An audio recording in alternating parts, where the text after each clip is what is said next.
എൻ്റെ പൂജയുമായിട്ട് ബന്ധപ്പെട്ട ഒരു വിശേഷമാണ് ഞാൻ പരിചയപ്പെടുത്തുന്നത്. തമിഴ്നാട്ടിൽ പൂജയ്ക്ക് പോയപ്പോൾ അവിടുത്തെ ആ നിൽക്കുന്ന വീട്ടിൽ ഒരു വീട്ടുകാരെ എത്തിയാണ് നമ്മൾ ചെല്ലുന്ന ഒരു ബന്ധുക്കളുടെ അവിടെ. അപ്പോൾ അവിടെയാണെങ്കിൽ എന്നും വഴക്ക് അവർ തമ്മിൽ വഴക്കുകൊണ്ട് വഴക്ക്, അടിയും വഴക്കും പ്രശ്നങ്ങളും അങ്ങനെയൊക്കെ. അപ്പോൾ അവർ താമസിക്കുന്നത് വാടക വീട്ടിലാണ്, അവരുടെ സ്വന്തം വീടല്ല, അവർ വേറെ ആളുടെ വീട് വാടകയ്ക്ക് കൊടുക്കുന്നിടത്തിൽ താമസിക്കുന്നതാണ്. അപ്പോൾ ഇവരെ പോലെ തന്നെ പല ആളുകളും അവിടെ വന്ന് പോയിട്ടുണ്ട്. അവർക്കൊക്കെയും ഇതിലും കൂടുതലായിട്ടുള്ള വിഷമങ്ങളും അനുഭവങ്ങളും ഉണ്ടായിട്ടുള്ളത്. വേദമന്ത്ര യൂട്യൂബ് ചാനലിലേക്ക് എല്ലാ മാന്യ പ്രേക്ഷകർക്കും സ്വാഗതം. ഞാൻ സത്യൻ മുളയംകുടത്ത്. ഈ വീട്ടിലേക്കാണ് എൻ്റെ പരിചയക്കാരൊക്കെ അവിടെ താമസമായപ്പോൾ പിന്നെ ഞാനും അവിടേക്ക് ചെന്നത്.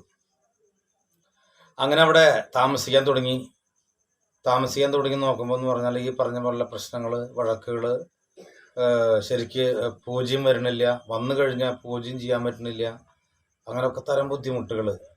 കാരണം നമുക്ക് പരിചയമുള്ള സ്ഥലത്തേ നിൽക്കാൻ പറ്റുള്ളൂ, പരിചയമുള്ള ആളുകളിലൊക്കെ നിൽക്കാൻ പറ്റുള്ളൂ ഇവിടെ വന്നു കഴിഞ്ഞാൽ.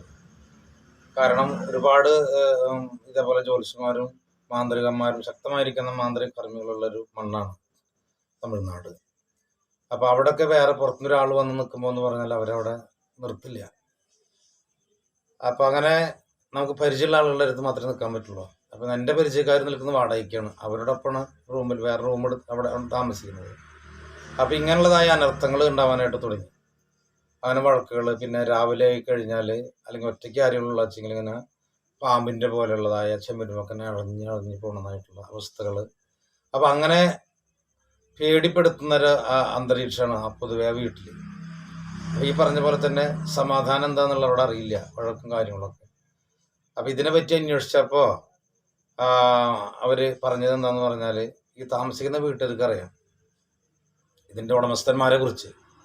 അപ്പോൾ ഈ വീട്ടിൽ താമസിച്ചിരുന്ന ഇതിൻ്റെ ഉടമസ്ഥൻ അവരുടെ പഴയ കാലത്തേക്ക് പോയി നോക്കുമ്പോൾ ഇവർക്കും പരിചയമുള്ള അവിടെയുള്ള ആളുകൾ തന്നെയാണ്. അവർ മറ്റേ ബന്ധുക്കളിലേക്ക് തന്നെ കല്യാണം കഴിച്ചു കൊടുക്കുന്നതാണ്, പുറത്ത് കല്യാണം കഴിച്ചു കൊടുക്കില്ല പരമാവധി. അപ്പോൾ അതുകൊണ്ട് ആ നാട്ടിലത്തെ ചരിത്രം ഇവർക്ക് അറിയായിരുന്നു. അപ്പോൾ ഈ സ്ഥലത്ത് മുൻകാലത്ത് ഒരു കുളം, അതുപോലെ വൃക്ഷങ്ങൾ, നിറയെ വൃക്ഷങ്ങൾ, അവിടെ പാമ്പിൻ്റെ പുറ്റ് ഇതൊക്കെ ഉണ്ടായിരുന്ന ഒരു ഭാഗമാണ്. ഈ സ്ഥലം ഒരു ചെറിയൊരു വിലയ്ക്ക് വാങ്ങിയിട്ട് അവിടെ അടിച്ചുടച്ച് വൃത്തിയാക്കി കുളമൊക്കെ മണ്ണിട്ട് തൂർത്തു, മറ്റുള്ളത് കാണുന്നതായ പുറ്റും കാര്യങ്ങളും ഇത്യാദികളൊക്കെ തട്ടി നിരപ്പാക്കി അങ്ങനെയാണ് അവിടെ വീട് വെച്ചിട്ടുള്ളത്. തീയൊക്കെ ഇട്ട് ആകെ കരിച്ച് നാശാക്കിയിട്ടൊക്കെ വീട് വെച്ചിട്ടുള്ളത്. അപ്പം അങ്ങനെ അതിനുശേഷം വീട് വെച്ചതിന് ശേഷം അവർ അവിടെ കറക്റ്റായിട്ട് താമസിക്കാൻ പറ്റിയിട്ടില്ല. അവർക്ക് ഓരോരോ അനർത്ഥങ്ങൾ വരാനായിട്ട് തുടങ്ങി, വഴക്കുകൾ, പ്രശ്നങ്ങൾ. ഇപ്പോൾ ഈ വീട്ടുകാരെ അനുഭവിക്കുന്ന അതേപോലെ തന്നെ അവരും അനുഭവിച്ചിരുന്നു. പിന്നെ തന്നെയല്ല, അദ്ദേഹത്തിൻ്റെ അമ്മ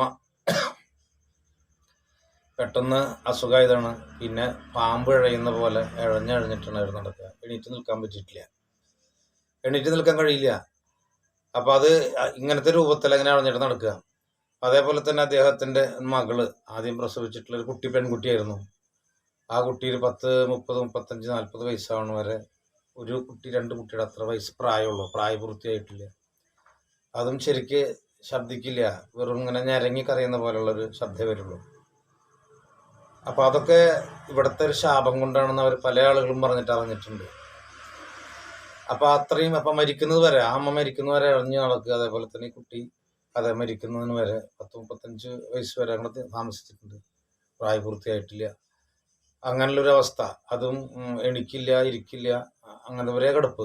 എന്തിനും എടുത്തിട്ട് വേണം അതിന് കാര്യങ്ങൾ ചെയ്യാനായിട്ട്. അങ്ങനെ ദുരിതങ്ങളാണ്. പല ആളുകളും, പല കർമ്മികളും, അതേപോലെ തന്നെ ഈ കോണാങ്കി അടിക്കുന്ന ആളുകളൊക്കെ ഉണ്ട്, ഇങ്ങനെ ഉടുക്കടിച്ച് ഇങ്ങനെ തുള്ളി പറയുന്നത്. അപ്പോൾ അവരെ എല്ലാം പറഞ്ഞതിൻ്റെ ഫലമായിട്ട് അദ്ദേഹം ഈ വീട് വിട്ടിട്ട് വേറെ വീട് പണിതു. ആ വീട് പണിതതിന് ശേഷം അദ്ദേഹത്തിന് കുറേ നല്ല മാറ്റങ്ങളുണ്ടായി. മക്കൾക്കും പിന്നീട് ഇതേപോലെ ബുദ്ധിമുട്ട് കണ്ടിട്ടില്ല. പക്ഷെ ഈ സ്ഥലം ഈ വീട് പൊളിച്ച് കളഞ്ഞില്ല. ഇത് വാടകയ്ക്ക് കൊടുക്കാൻ തുടങ്ങിയപ്പോൾ വന്നിട്ടുള്ളവർക്കൊക്കെ ദുരിതങ്ങൾ അനുഭവിച്ചു. മരണാന്തര വീട് പോലെ, മരിച്ച് ജീവിക്കുന്നതിന് പോലുള്ള ഒരവസ്ഥകൾ. ഒറ്റെണ്ണത്തിന് പണി ഉണ്ടാവില്ല. പണിയുണ്ടെങ്കിൽ തന്നെ സമാധാനം ഉണ്ടാവില്ല, സന്തോഷം ഉണ്ടാവില്ല, വഴക്കുകളും ക്ലേശങ്ങളും കഷ്ടതകളും. അപ്പോൾ ഏതൊരു മനുഷ്യനും കഷ്ടങ്ങൾ എന്ന് പറഞ്ഞപ്പോൾ ഏഴരശനി, കണ്ടകശനി, ആ ഏഴരശനിയോ കണ്ടകശനിയോ ഒക്കെ വരുമ്പോഴാണ് കൂടുതൽ അനർത്ഥങ്ങൾ ആ ജാതകൻ, ആ വ്യക്തിക്ക് ഉണ്ടാകുക. അപ്പോൾ അതിന് പുറമിൽ നിന്ന് ഇത്തരം കാര്യങ്ങളൊക്കെ ഉണ്ടാകുമ്പോൾ ആ ദോഷത്തിന് കൂടുതൽ ശക്തിയാകും ഉണ്ടാകുക. അപ്പോൾ ഈ പാമ്പ് ഉള്ള സ്ഥലങ്ങൾക്കൊക്കെ വീട് വെച്ച് കഴിഞ്ഞാൽ ആ പാമ്പിൻ്റെ സാന്നിധ്യങ്ങൾ, ഇപ്പോൾ അറിയാതെയും ചിലപ്പോൾ വീട് വയ്ക്കുക, ഇവരറിഞ്ഞുകൊണ്ട് വെച്ചിട്ടുള്ളതാണ്. അപ്പോൾ അതിൻ്റെ ദുരിതഫലങ്ങൾ അവർ അനുഭവിച്ചു. അപ്പോൾ ഇത്തരം സ്ഥലങ്ങളിലൊക്കെ വീട് വെച്ച് കഴിഞ്ഞാൽ സമാധാനം എന്താണെന്ന് അവരറിയില്ല. അതേപോലെ തന്നെ മത്സ്യമാംസങ്ങൾ വെച്ച് കഴിക്കാനായിട്ട് പറ്റാത്തൊരവസ്ഥ കൂടി ഉണ്ടാകും. അതേപോലെ തന്നെ മെൻസസ് ആയിട്ടുള്ളതായ സ്ത്രീകൾ ഉണ്ടെങ്കിൽ, അങ്ങനത്തെ പ്രായക്കാരുണ്ടെങ്കിൽ അതൊക്കെ അവിടേക്കൊക്കെ അനർത്ഥങ്ങളാണ്. കാരണം ഈ പാമ്പ് എന്ന് പറഞ്ഞു കഴിഞ്ഞാൽ അത്രയും വൃത്തിയുള്ളതാണ്. സാധാരണ ഒരു പാമ്പ് അല്ലെങ്കിൽ ഓന്ത്, അരണ, എലി ഇതിനൊക്കെ ആളുകൾ നന്നായിട്ട് ഉപദ്രവിക്കും. പക്ഷെ ആ വർഗത്തിൽ പെടുന്നല്ല എന്തോ ഈ നാഗങ്ങളുടെ, അവർ കൃത്യമായിട്ട് അതിൻ്റെ ദുരിതങ്ങളൊക്കെ അനുഭവിക്കുന്ന ഒരു അവസ്ഥയായിട്ടാണ് പലരിലും കണ്ടിട്ടുള്ളത്. അവരുടെ ആ കാഴ്ചയും അവരുടെ അനുഭവമാണ് നമ്മളിങ്ങനെ പറയാനായിട്ട് പ്രേരിപ്പിക്കുന്നത്. പലർക്കും നമ്മളിതിന് അനുഭവമില്ലാത്തവർ ഇത് കേൾക്കുമ്പോൾ ചിലപ്പോൾ കളിയാക്കി പറയാറുണ്ട്. പക്ഷെ അത് അനുഭവിക്കുന്നവർ ഒരിക്കലും അതിനെ തള്ളി പറയില്ല. നിങ്ങൾ ഇത്തരം സ്ഥലങ്ങളിലേക്ക് പോകരുത് എന്ന് പറയുള്ളൂ. അപ്പോൾ അവിടെ വന്നിട്ടുള്ളവർക്കൊന്നും കല്യാണം കഴിച്ചിട്ടുള്ള ആളുകളാണെങ്കിൽ ഭാര്യ ഭർത്താക്കന്മാരായിട്ട് സന്തോഷത്തോടു കൂടി ജീവിക്കില്ല. കാരണം ഞാൻ പറഞ്ഞു, അശുദ്ധിയുടെ ഭാഗങ്ങൾ പലതരത്തും, അത് ബെഡ്റൂമിലായിരിക്കാം, കിച്ചണിലായിരിക്കാം, ബാത്റൂമിലായിരിക്കാം, വേസ്റ്റ് വെള്ളം വീഴുന്ന ഭാഗത്തേക്കൊക്കെ ആയിരിക്കും അവരുടെ സാന്നിധ്യങ്ങൾ ഉണ്ടാകുക. പക്ഷേ അതൊക്കെ അനർത്ഥങ്ങൾ ഉണ്ടാകുക. ബെഡ്റൂം പോലുള്ള സ്ഥലത്തൊക്കെ ഹാളിലേക്ക് എടുക്കുന്ന സ്ഥലത്താണ് ഇവരുടെ ആ ചൈതന്യം ഉള്ളത് വെച്ചെങ്കിൽ അത് ചിലപ്പോൾ കാവായിരുന്നിരിക്കാം, മുൻകാലത്ത് കാവായിരുന്നിരിക്കാം, അല്ലെങ്കിൽ പുറ്റുകളുണ്ടായിരിക്കാം. അപ്പോൾ സാധാരണ ഒരു മനുഷ്യൻ മരിച്ചടക്കം ചെയ്തു കഴിഞ്ഞാൽ അദ്ദേഹത്തിൻ്റെ പ്രേതാത്മാവുള്ള പോലെ തന്നെയാണ് ഇതിനും കണ്ടുവരുന്നത്. പ്രത്യേക ഒരു ദൈവിക ശക്തിയും ദൈവിക പരിവേഷമൊക്കെ കൊടുത്തിട്ടാണ് തമിഴ്നാട്ടിൽ ഇവർ അതിനൊക്കെ ആചരിക്കുന്നത്. അതുപോലെ പാമ്പുള്ള പുറ്റാണെങ്കിൽ അവിടെ മഞ്ഞപ്പൊടി കൊണ്ടിട്ട്, അതേപോലെ തന്നെ കുങ്കുമട്ട്, പാലൊഴിച്ച്, നാഗങ്ങൾക്ക് അതിനൊക്കെ പ്രത്യേക ഒരു ദൈവിക പരിവേഷമുണ്ട്. അതേപോലെ തന്നെയാണ് അവർക്കുള്ള സഹായങ്ങളുണ്ട്. ചില പാമ്പിൻ്റെ പുറ്റുകളിൽ കരിനാഗത്തിന് ഞാൻ കോഴീനെ കൊടുത്തോളാം എന്നുള്ള വഴിപാടൊക്കെ ചിലവർ നേരും. അവരാ കാര്യം സാധിച്ചു കഴിഞ്ഞാൽ അതേപോലെ തന്നെ പുറ്റ് എവിടെ ആണെങ്കിൽ അവിടെ കരിനാഗത്തിന് കോഴീനെ കൊണ്ടുപോയി അറുത്തിട്ട് അവർ ബ്ലഡ് കൊടുക്കുന്നുണ്ട്, അല്ലെങ്കിൽ പാലാവും മഞ്ഞപ്പൊടിയൊക്കെ ഉണ്ടാവും. അപ്പം അങ്ങനെ ഒരു പ്രത്യേക ഒരു വിഭാഗത്തിൽ പെടുന്ന ഒരു സംഗതിയാണത്. അപ്പം അത് ഇത്തരം ബെഡ്റൂമിലോ അതുമാതിരി ഹാളിലൊക്കെ കിടക്കുകയാണെങ്കിൽ ഈ നെഗറ്റീവ് ശക്തികൾക്ക് അതിന് ശക്തി പ്രാപിക്കാനായിട്ട് തുടങ്ങും. അപ്പം അങ്ങനെ വരുമ്പോൾ ഒരു ആളുടെ മേത്താണ് കിടക്കണമെന്ന്, ശരീരത്തിൽ കിടക്കണം വിചാരിക്കുക. ആളെ നമ്മൾ അറിയുന്നില്ല, ശരീരത്തിൽ ചെന്ന് കിടന്നു കഴിഞ്ഞാൽ അതൊരു ആണും പെണ്ണായി കഴിഞ്ഞാൽ എന്തായിരിക്കും കിടക്കുന്നത് അറിയാതെ, അല്ലെങ്കിൽ വന്ന് കിടക്കുന്ന ആൾ അറിയാതെ ഈ ആണിൻ്റെ അടുത്തൊരു സ്ത്രീ വന്ന് കിടക്കുക, സ്ത്രീയുടെ അടുത്തൊരു പുരുഷൻ വന്ന് കിടക്കുക, അത് രാത്രി ഫുള്ളായിട്ട് പല രാത്രികളിലും അങ്ങനെ കിടക്കുമ്പോൾ എന്തായിരിക്കും ഈ വിഷയം? പിന്നെ ഉണ്ടാകുന്ന വിഷയങ്ങളൊക്കെ ഇവിടെയും സംഭവിച്ചുകൊണ്ടിരിക്കുക. അത് ചില പ്രേതദോഷങ്ങളുള്ള സ്ഥലത്തായിരിക്കും, ബോഡിയൊക്കെ അടക്കം ചെയ്തിട്ടുള്ള സ്ഥലമായിരിക്കും, താഴ്ചയായിരിക്കും കിടക്കുന്നുണ്ടാകുക. പക്ഷേ ഈ ബോഡിയുടെ മീതെ ഇപ്പോൾ പെരത്തറൊക്കെ വന്ന് അമ്മ വീടൊക്കെ വെച്ച് ഹാളിലാവാം, ഞാൻ നേരത്തെ പറഞ്ഞ പോലെ തന്നെ ബെഡ്റൂമിലൊക്കെ ആവാം, അതിൻ്റെ മീതെ കിടപ്പോ ഇരിപ്പൊക്കെ ആകുമ്പോൾ അത് കുറേ നാളുകൾ അങ്ങനെ ആകുമ്പോൾ ഈ ശക്തികൾക്ക്, നെഗറ്റീവ് ശക്തികൾക്ക് അവർക്ക് ഊർജം പകരാനും അവരുടെ ആത്മാവ് അതിനെ ഉണർന്നെണീറ്റ് ഈ വ്യക്തികളുമായിട്ട് നേരത്തെ പറഞ്ഞ പോലെയായ സല്ലാപങ്ങളിലേക്ക് വരാനുള്ള സാധ്യതയുണ്ടാവും. അങ്ങനെ വരുമ്പോൾ അത് ആണായാലും പെണ്ണായാലും അതിനോട് അഡിക്റ്റായിട്ട്, അല്ലെങ്കിൽ അതിനു വേണ്ടി കാത്തു കിടക്കുന്ന ഒരു അവസ്ഥയാവും പിന്നീട്.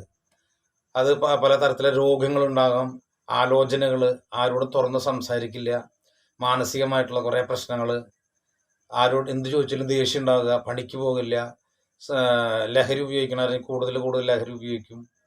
ആ റൂമിൽ നിന്ന് ആദ്യം അവർക്ക് കിടക്കാനായിട്ട് ഭയം ഉണ്ടാവുമെങ്കിലും കിടന്നുറങ്ങാനായിട്ടുള്ള വിമിഷ്ടം ഉണ്ടാവുമെങ്കിലും അതിന്ന് മാറിപ്പോകാതെ, അത്ര അനുഭവം ഉണ്ടായിട്ട് മാറിപ്പോകാതെ വീണ്ടും തുടർന്ന് അതിൽ കിടക്കുകയാണെങ്കിൽ പിന്നീട് അവരതിന് ഇഷ്ടപ്പെടാനായിട്ട് തുടങ്ങും. ആ മുറിയിൽ നിന്ന് പിന്നെ അവർക്ക് വിട്ടുപോകാൻ പറ്റില്ല. ആ മുറിയിൽ നിന്നല്ല, ആ വീട്ടിൽ നിന്ന് തന്നെ അവർക്ക് വിട്ടുപോകാൻ പറ്റാത്തൊരവസ്ഥയായിരിക്കും. അപ്പം അങ്ങനെയൊക്കെ വരുമ്പോൾ ഈ ദുരിതങ്ങൾ, ആ ദുരിതങ്ങളെ ആരും ഇഷ്ടപ്പെടാനായിട്ട് നിൽക്കാറില്ല. കാരണം ഇന്നതാണ് അവസ്ഥ എന്നുള്ളത് ആ സ്ഥലത്തെ മനസ്സിലാക്കി കഴിഞ്ഞു. ചിലവരൊക്കെ അങ്ങനെ ചെന്നപ്പെട്ടവർക്ക് സ്ഥലത്ത് വിട്ടു പോകണമെന്നുണ്ടായിരിക്കും. വാടകയ്ക്കായാലും ശരി, വേറൊരു വീട് വാടകയ്ക്ക് എടുത്ത് നമുക്ക് പോവാം, നമുക്കിവിടെ നിൽക്കണ്ട. ഇവിടെ നിൽക്കും തോറും ഓരോരോ അനർത്ഥങ്ങൾ, രോഗങ്ങൾ, വഴക്കുകൾ, സാമ്പത്തിക പ്രശ്നങ്ങൾ, ദാമ്പത്തിക ബുദ്ധിമുട്ടുകൾ, അങ്ങനെയൊക്കെ നമ്മൾ അനുഭവിക്കുന്നു. നമ്മൾ എന്തിനാ ഇവിടെ നിൽക്കുന്നത്, വേറെ വീട്ടിലേക്ക് തന്നെ എടുത്ത് പോയാലും വിചാരിക്കും. പക്ഷെ പലർക്കും ആ സ്ഥലത്ത് നിന്ന് വിട്ടു പോകാനായിട്ട് തോന്നില്ല, അല്ലെങ്കിൽ സാധിക്കില്ല, പറഞ്ഞയക്കില്ല. കാരണം അവരങ്ങനായിട്ടൊരു ബന്ധമായിട്ട് കിടക്കുക. അതുകൊണ്ട് തന്നെ അവര് എവിടെ പോയാലും, എല്ലാവർക്കും ചിലപ്പോൾ ഉണ്ടായിക്കൊള്ളണമെന്നില്ല കേട്ടോ. ഞാനൊക്കെ കണ്ടുമുട്ടിയിട്ടുള്ള, അല്ലെങ്കിൽ എൻ്റെ അടുത്ത് വന്നിട്ടുള്ളതായ ഒരു വിധം ആളുകളുടെ അവസ്ഥ ഇതേപോലെ തന്നെയാണ്. അപ്പോൾ നമ്മൾ കാണാത്ത ഒരുപാട് ആളുകളുണ്ടാവും. അവർക്കൊക്കെ ചിലപ്പോൾ ഇതേപോലെ അനുഭവങ്ങൾ ഉണ്ടായിരിക്കാം, ചിലപ്പോൾ ഇല്ലാതിരിക്കാം. അപ്പോൾ ഈ സ്ഥലത്ത് നിന്ന് വിട്ടു പോകണമെന്ന് വിചാരിച്ചു കഴിഞ്ഞാൽ ഒന്നാമത്തെ സാമ്പത്തിക ഞെരുക്കം കൂടുതലുണ്ടാകുക.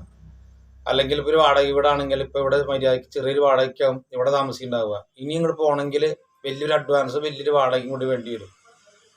അപ്പോൾ അതിനെ പോകുന്നവർക്ക് അവർക്ക് അതിനെ സാധിക്കില്ല. അപ്പോൾ എന്ത് ചെയ്യുമെന്ന് പറഞ്ഞാൽ ഈ വീട്ടിൽ തന്നെ ഒതുങ്ങിക്കൂടാനായിട്ട് അവർ നോക്കും.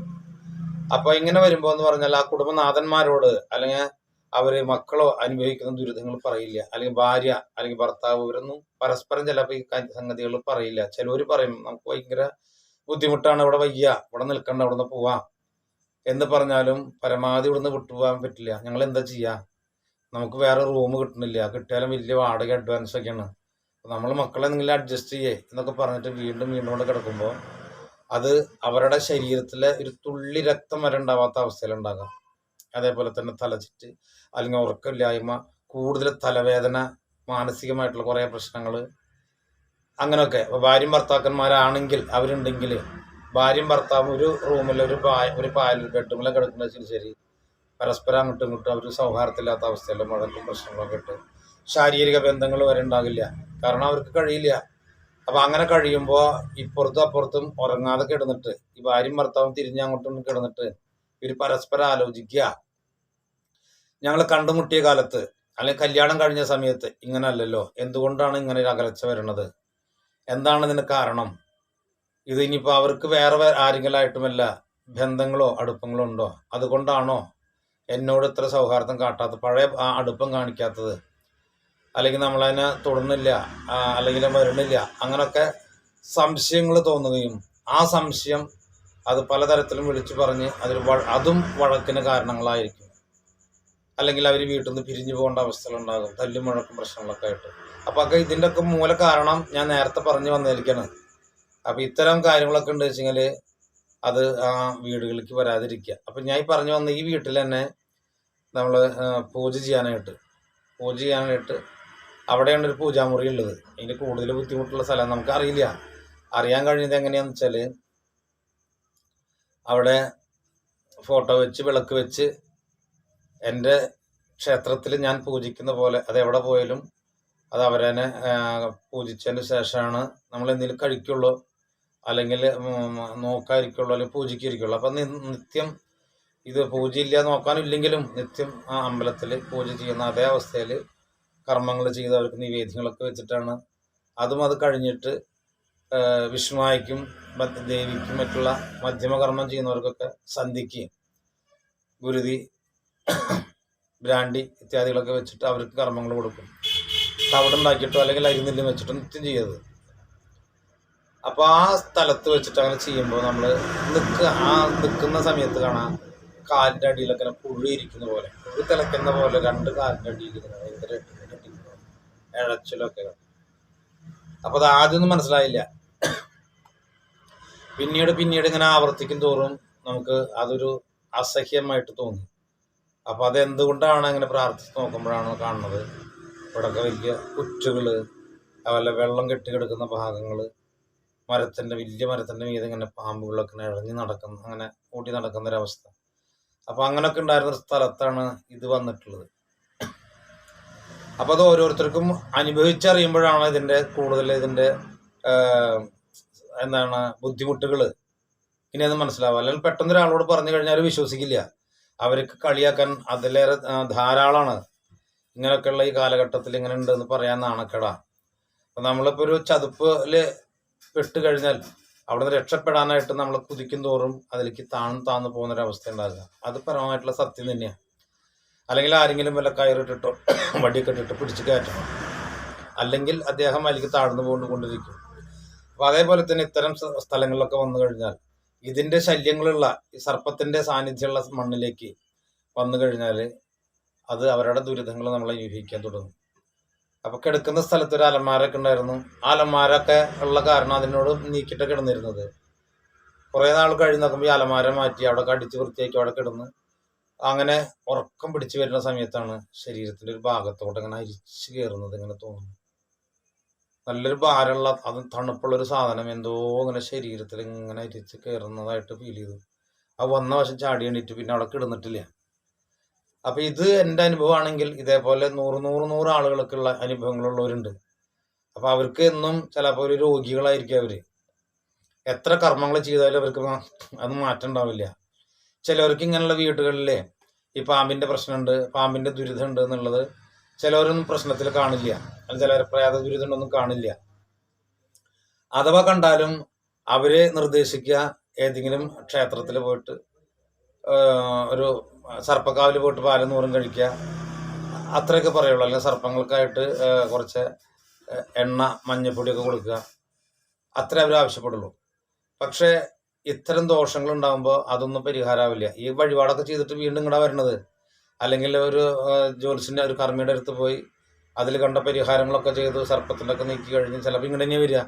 ഇങ്ങോട്ട് വരുമ്പോഴും ഇത് അറിയാത്ത പക്ഷം വീണ്ടും ഇവർ ഈ ദോഷങ്ങൾ വരാൻ തുടങ്ങും. ഈ നാഗങ്ങളോട് ബന്ധപ്പെട്ടിട്ട് അവിടെ ഉള്ളതായ മരണപ്പെട്ടു പോയിട്ടുള്ള പ്രേതാത്മാക്കളോ അല്ലെങ്കിൽ ആ മണ്ണിൽ കുടിയിരുന്നതായിട്ടുള്ള ദൈവ സാന്നിധ്യങ്ങളോ ഇവരൊക്കെ ഒന്നായിട്ടാണ് നടക്കുക. അപ്പം അതൊരു നാഗത്തിനെ സങ്കല്പിച്ച് കൊടുത്താലും ഈ ദോഷം വിട്ടു പോയിക്കൊള്ളണമെന്നില്ല. അപ്പം ഇവിടെ അല്ല, വേറെ എവിടെയായാലും ശരി.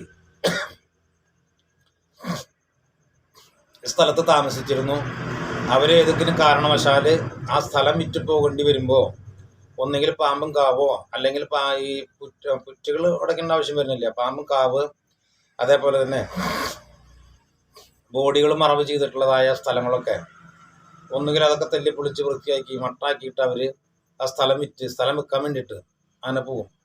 ചിലവരൊക്കെ അപൂർവ ആളുകളൊക്കെ ഇതിന് കർമ്മം ചെയ്തിട്ട് മാറ്റുള്ളൂ, എന്നാലും വിട്ടുമാറില്ല.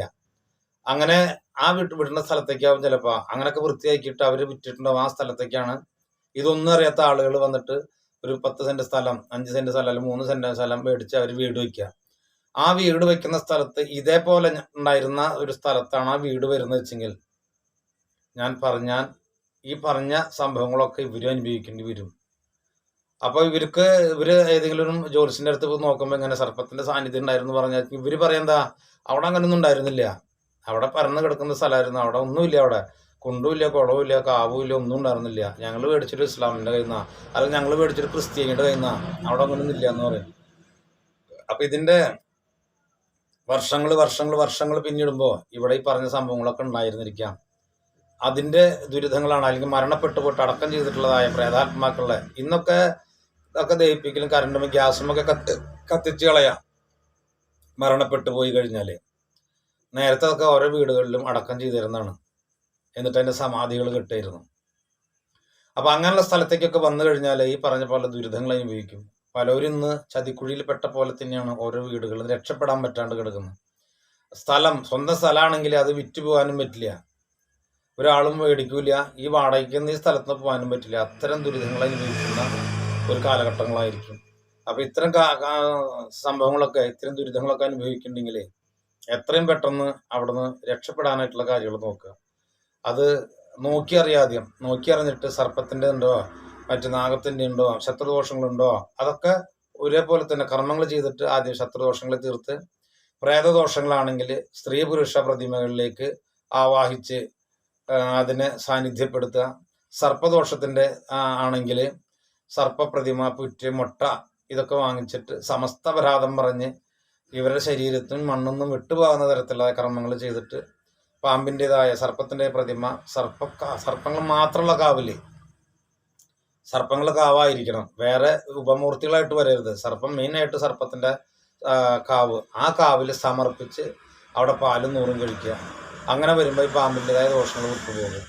ഒപ്പം ഈ നമ്മൾ ആവാഹിച്ചാൽ ഈ പ്രേതങ്ങൾ തമ്മിലുള്ള ബന്ധങ്ങൾ വിട്ടു, മറ്റുള്ള മന്ത്രമൂർത്തികളുടെ ബന്ധം വിട്ടു, നാഗത്തിൻ്റെ ബന്ധം വിട്ടു, നാല് വഴിക്കെന്ന് പറഞ്ഞ പോലെ. എന്നിട്ട് അതിൻ്റെ പരിഹാരങ്ങൾ ചെയ്തപ്പോൾ ഈ പ്രേതദോഷങ്ങൾ ആവാഹിച്ചു വെച്ചത് അതിൻ്റെ പുണ്യതീർത്ഥങ്ങളൊക്കെ ഉള്ള സ്ഥലത്ത്, കർമ്മങ്ങളൊക്കെ ചെയ്യുന്ന സ്ഥലത്ത്, തിരുനാവായ, പഞ്ചവടി, ഗയ, അതേപോലെ തന്നെ ഇങ്ങോട്ട് നീങ്ങി കഴിഞ്ഞാൽ ആലുവ പോലുള്ള സ്ഥലങ്ങളിലൊക്കെ പോയി കഴിഞ്ഞാൽ അവിടെ നിത്യം കർമ്മങ്ങൾ ചെയ്യുന്നുണ്ടാവും. അവിടെയൊക്കെ ബലിതർപ്പണം ചെയ്ത് തിലഹോമം, ക്ഷേത്രപിണ്ഡം, സായുജ്യം ഇതൊക്കെ ചെയ്തിട്ട് പ്രതിമകളെ ആ പ്രേതാത്മാക്കളെ മോക്ഷം കൊടുത്ത് അവരെ ആനയിക്കുമ്പോൾ ഇങ്ങനെ പിതൃലോകത്തേക്ക് അല്ലെങ്കിൽ വിഷ്ണു ലോകത്തേക്ക് അവർ എത്തിച്ചേരുന്നു. അതോടുകൂടി ആ പ്രേതാത്മാവിൻ്റെ ദോഷങ്ങൾ ഈ വീട്ടിലേക്ക് പിന്നെ ഉണ്ടാകില്ല. അതേപോലെ തന്നെ സർപ്പദോഷത്തിൻ്റെ ആയാലും ശരി. അപ്പം ഇങ്ങനെ കർമ്മങ്ങൾ ചെയ്തു കഴിഞ്ഞാൽ ഒന്നുകിൽ ആ വീട്ടിൽ പിന്നെ ഇവർ താമസിച്ചിട്ട് കാര്യമില്ല, താമസിക്കരുത് പരമാവധി. കാരണം വിട്ടുപോകുക, ഒരുപക്ഷെ അവരുടെ ശരീരത്തിൽ നിന്നുള്ളത് പോയിട്ടുണ്ടാവുള്ളൂ. ആ മണ്ണിൽ കുടിയിരിക്കുന്നതായ സംഗതി ചിലപ്പോൾ വിട്ടുപോകാനായിട്ടുള്ളതായ പ്രയാസങ്ങൾ ചിലപ്പോൾ ഉണ്ടായിരിക്കാം. അപ്പം അതൊരു ജ്യോത്സ്യം പറയണം അവിടെ താമസിക്കരുതെന്ന് പറഞ്ഞാൽ ഒരു വേള പോലും അവിടെ താമസിക്കരുത്. അല്ല കുഴപ്പമില്ല നിങ്ങൾ നിന്നോളോ എന്ന് പറഞ്ഞു കഴിഞ്ഞാൽ അതൊരു വിഷയമല്ല. അപ്പോൾ ഇത്തരം അറിവുകൾ പുതിയതായിട്ട് വരുന്നതായ കർമ്മികളോ അതേപോലെ തന്നെ ജ്യോത്സ്യന്മാർക്കൊക്കെ ഉണ്ടെങ്കിൽ ഒരു പാഠമാവട്ടെ എന്ന് വിചാരിച്ചുകൊണ്ടാണ്. അതേപോലെ തന്നെ ഇത്തരം ദുരിതങ്ങൾ അനുഭവിക്കുന്നവരുണ്ടെങ്കിൽ അവർക്കും ഇതൊരു അറിയിപ്പാകട്ടെ എന്ന് മാത്രം പറഞ്ഞുകൊണ്ട് നിർത്തുന്നു. എൻ്റെ ഈ വാക്ക് കേട്ട എല്ലാവർക്കും നന്ദി, നമസ്കാരം.